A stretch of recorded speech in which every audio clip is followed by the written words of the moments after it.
Since the evolution of mankind, it has been an eternal quest of man to strive for peace, happiness, and tranquility.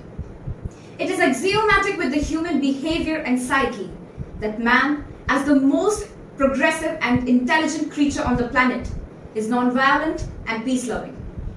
Man, for his intrinsic mental faculty, is the only creature who is indisputably the superior species amongst all other creatures.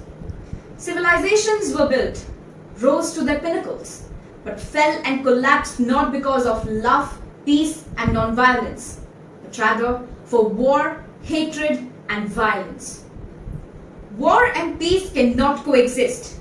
Love and hatred cannot coexist. And similarly, non-violence and terrorism cannot coexist. Terrorism, as defined in the English lexicon, is the unlawful use of violence and intimidation, especially against civilians in the pursuit of political aims. But to my understanding, this definition is not sufficient.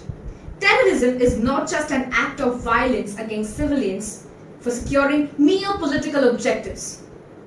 In its global context and persistent proliferation worldwide, it is much more than just an act of violence and intimidation.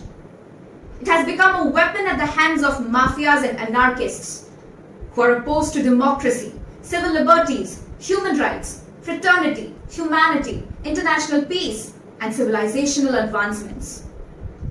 The people taking recourse of terrorism are called terrorists. They are a parallel world, opposed to every tenet of acclaimed decency and aesthetics. No sane man, unless awfully diabolic and under any stretch of compelling circumstances, can resort to massacre and genocide of innocent human beings. Terrorism cannot have any rationale and political philosophy. It is the ugliest and the ultraist version of anarchy and crime. Terrorists disown the world governed by the rule of law. They are averse to peace and progress in the name of religion and bigotry. They wear the mask of the New World Order, but fail to substantiate it. They are in true sense the incarnation of tyranny by the bygone monarchs and despotism.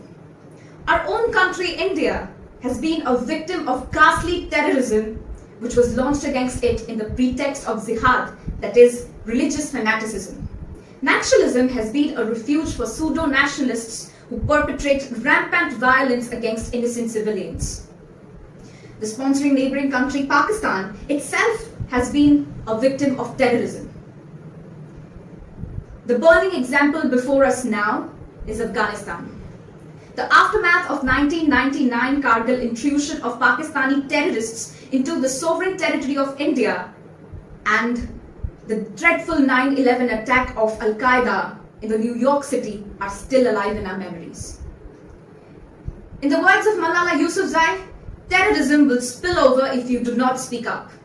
With this, I'm tempted to conclude that terrorism is a tool at the hands of cowards and not heroes.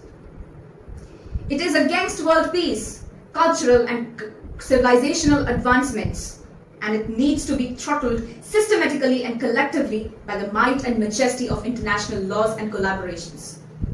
Let the day come with no terrorism and anarchy. Let there be no country to lose its sovereignty yielding before terrorism, and let the cherished freedom of men be not at stake. Thank you all.